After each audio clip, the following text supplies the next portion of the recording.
Good morning. Last लेक्चरमध्ये आपण time period of satellite हा कॉन्सेप्ट पाहिला होता.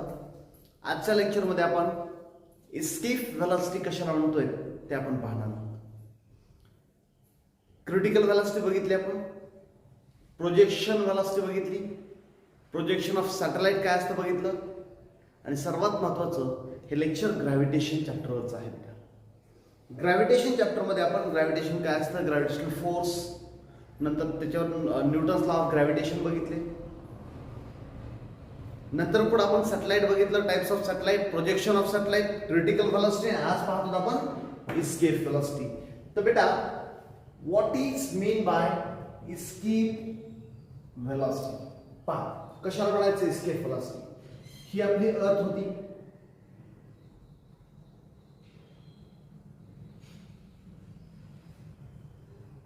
ही आपली अर्थ पासून आपण एखादी सॅटेलाइट आहे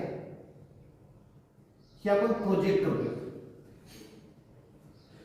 करतोय एका ठराविक डिस्टन्स पर्यंत सॅटेलाइट वर जाते. एका आपण त्याला स्पेस मध्ये म्हणूया. हे जे रिजन आहे हे रिजन आहे ऑर्बिट.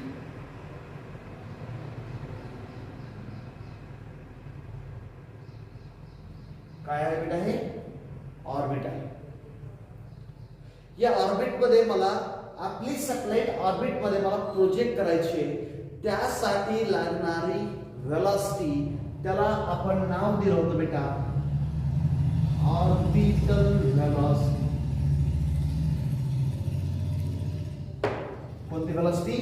Orbital velocity. मग यालाच आपण असंही म्हणू शकलो होतो, काही वेळेला आपण हे पण बघितलेलं आहे प्रोजेक्शन व्हेलॉसिटी है ना. प्रोजेक्शन व्हेलॉसिटी, ऑर्बिटल व्हेलॉसिटी म्हणजे मला सॅटेलाइटला प्रोजेक्ट करायचं आहे, थ्रो करायचं आहे. कुठे बेटा? स्पेस मध्ये की ऑर्बिट मध्ये? स्पेस मध्येच, पण एका फिक्स्ड डिस्टन्स वर. याला आपण ऑर्बिट असं म्हणतो. मग मला कमीत कमी किती व्हेलॉसिटी लागते? The minimum velocity required to project the satellite. Minimum velocity required to project the satellite into the space नाही बेटा, into the orbit. त्यावेळेस त्या व्हेलॉसिटीला आपण क्रिटिकल व्हेलॉसिटी असं म्हणतोय. खूप शब्द आहे. Minimum velocity required to project काय? Satellite into the orbit. पहा बेटा, minimum velocity required to project the satellite into the orbit. कुठं मला प्रोजेक्ट करायचं बेटा? ऑर्बिट मध्ये. त्यावेळेस लागलेली व्हेलॉसिटी ही कोणती आहे? Critical velocity. आता जर समजा माझ्याकडे असं असेल की मॅक्झिमम व्हेलॉसिटी किती लागते? मॅक्झिमम म्हणजे कसं पहा, मला कमीत कमी इथं येण्यासाठी किती लागत होती? 7.8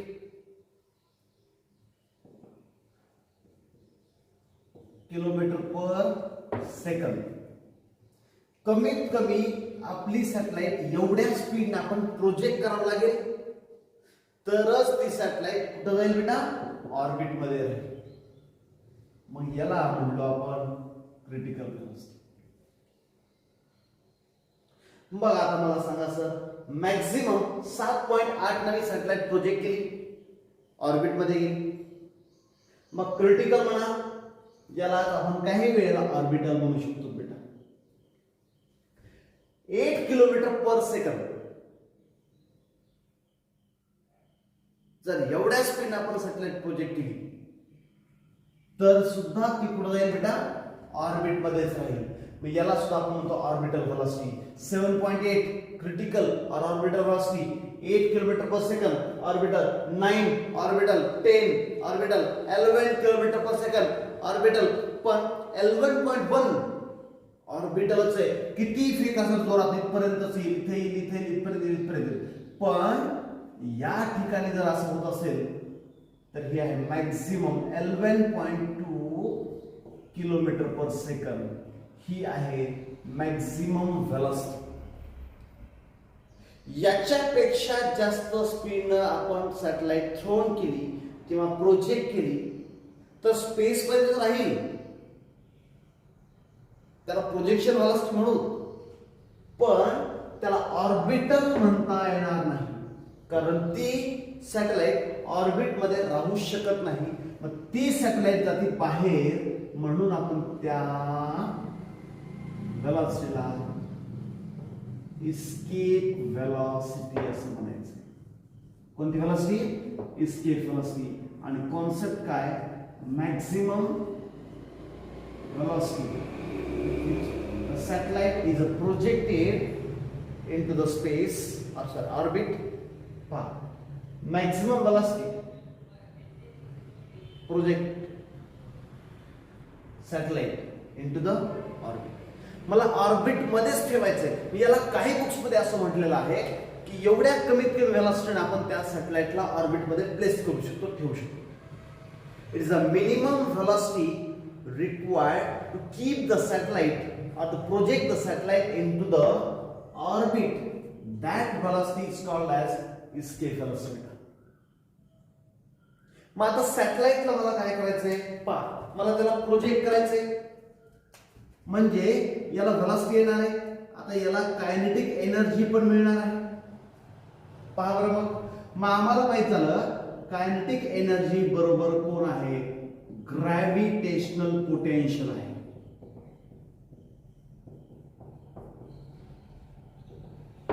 कोण आहे? Kinetic energy is equal to gravitational potential. So gravitational potential कसं असेल?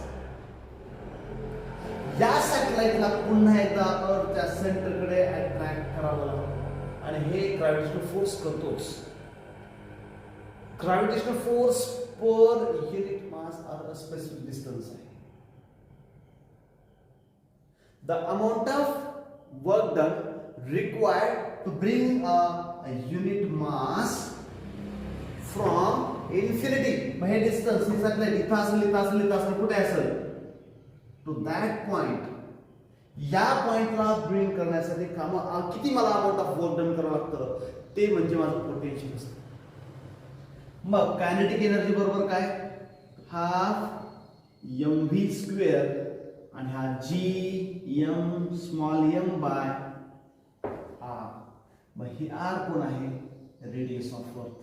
ही आहे इस्केप व्हेलॉसिटी बेटा.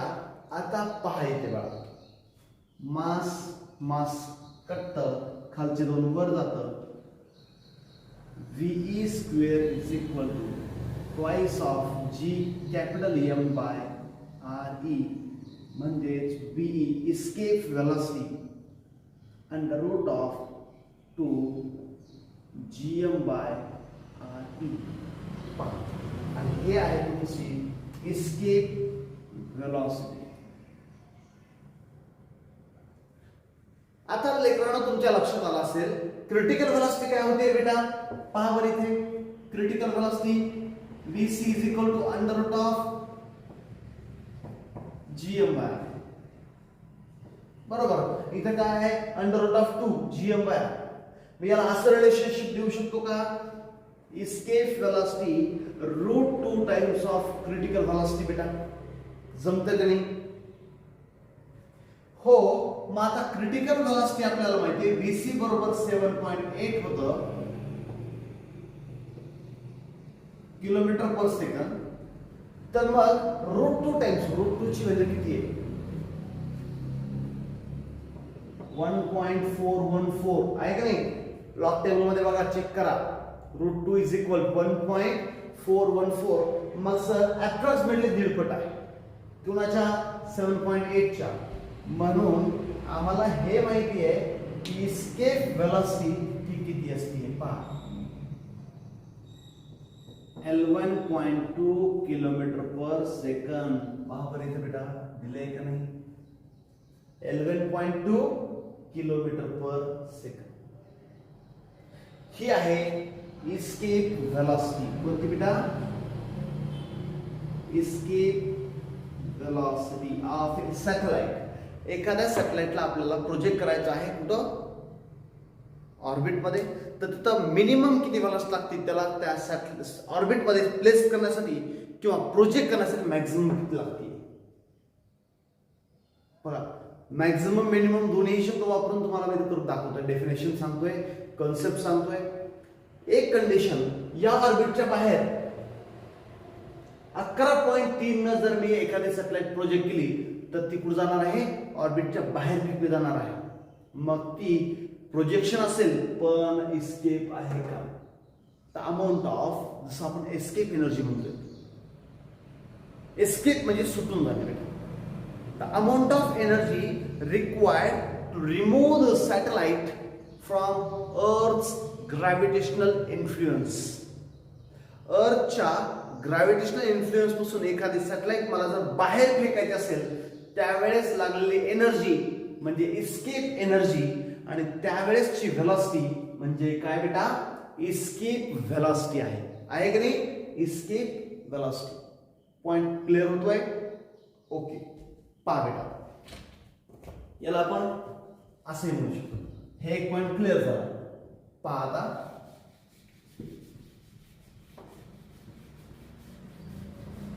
नोट डाऊन करायचं आहे की फर्स्ट पॉइंट काय आहे? What is mean by escape velocity. First point, the amount of velocity required to project the satellite into the orbit is called as escape velocity. Escape velocity denoted by ve. कशाने denote करतो बेटा आपण? v suffix e ना, measured in terms of any velocity meter per second. SI metre per second. सीडीएस काय? Centimetre per second. Dimensions LS21, M0 and T-1. Quantity कोणती बेटा? It is a vector quantity. लक्षात येते? मग आता आपण नेक्स्ट पॉइंट काय पाहिजे? एस्केप व्हेलॉसिटीचं रिलेशन काय होतं? इन द फॉर्म ऑफ, असं म्हणू शकतो आपण, VE is equal to under root of twice of GM by R, और VE is equal to √2 times of VC critical. याची व्हॅल्यू काय होती सांगितली आहे. पहा, VE बरोबर √2 टाइम्स ऑफ 7.8. त्या √2 ची व्हॅल्यू पण आपण लगेच लिहून टाकूयात. 1.414 into 7.8 म्हणजेच 11.2 किलोमीटर पर सेकंड ही आहे.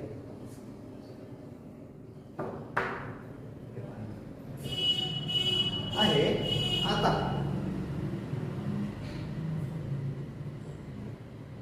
एस्केप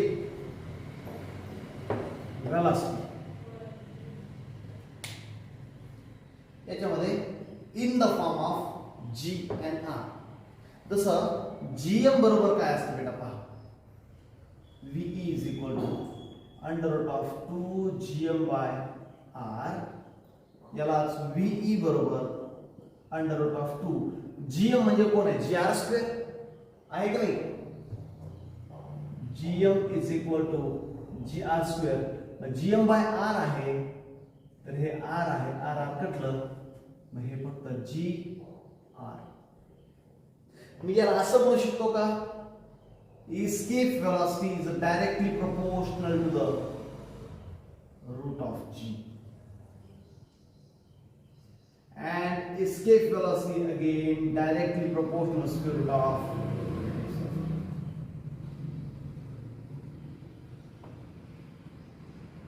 With having, आणि इथं या सिच्युएशन नुसार आपण म्हणू शकतो escape velocity inversely proportional to the square root of radius of earth. एक पॉइंट लक्षात ठेवा, escape velocity independent it is independent on mass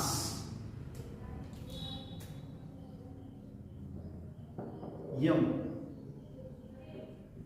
and angle of projection. Angle of projection म्हणजे काय, कितीही डिग्रीनं तुम्ही प्रोजेक्ट केलं आहे याचं काही देणं घेणं नाही. Escape velocity is independent on mass and angle of projection, but depends upon the acceleration due to gravity and radius of the earth. G and R वर डिपेंड आहे. मग अर्थची escape velocity किती आहे? 11.2 किलोमीटर पर सेकंड. पण हीच escape velocity मूनवर किती आहे? पहा बेटा, escape velocity at the moon surface इथे लिहितो मी, at moon VE बरोबर 2.31 किलोमीटर पर सेकंड. ही एवढी वेलोसिटी आहे. म्हणून तिथे ऍटमॉस्फिअर नाही. तिथं एअर मॉलिक्यूल हे सेटल डाऊन होत नाही. एअर मॉलिक्यूल हे लवकर एस्केप होऊ शकतात. म्हणून मूनवर ऍटमॉस्फिअर नाही, कारण तिथं एस्केप वेलोसिटी किती बेटा? 2.31 किलोमीटर पर सेकंड आहे. ओके, आता आणखीन एक पॉइंट पहा. एस्केप वेलोसिटी अर्थवर किती आहे, मूनवर किती आहे? तिथे ऍटमॉस्फिअर आहे का? ऍटमॉस्फिअर नाही. तिथे असू द्या. हा एक point escape velocity, escape energy, हा एक क्लिअर झाला. आता नेक्स्ट लेक्चर मध्ये आपण पाहणार आहोत प्लॅनेटरी मोशन्स कशाला म्हणायचे. प्लॅनेटरी मोशन्स मध्ये Kepler's law of planetary motion, Kepler first law काय आहे, केप्लर सेकंड लॉ काय आहे, केप्लर थर्ड लॉ काय आहे. केप्लर्स लॉ झाल्याच्या नंतर आपल्याला त्या सॅटेलाइटचे टाइम पिरियड कॅल्क्युलेट करायचे. लेक्चर नंबर 16 मध्ये आपण ते ऑलरेडी पाहिलेलं आहे. Time period of satellite already आपण आधी घेतलेलं आहे. ते पुन्हा एकदा रिवाइज करणार आहोत. ठीक आहे. आजच्या लेक्चर मध्ये फक्त एवढंच, एस्केप वेलोसिटी कशाला म्हणायचं आहे, एस्केप वेलोसिटी असती काय आणि आपल्याला कुठं गरजेची आहे याचं नॉलेज, एस्केप वेलोसिटीची काय व्हॅल्यू किती आहे आणि त्याच्यावर आलेला प्रॉब्लेम कसा सॉल्व्ह करू शकतो आपण. त्याच्यासाठी काही फॉर्म्युलेज असतात, ते फॉर्म्युलेज तुमच्या समोर आहेत. काही डाऊट्स असतील विचारत चला. तब तक के लिए stay home, stay safe. Thank you.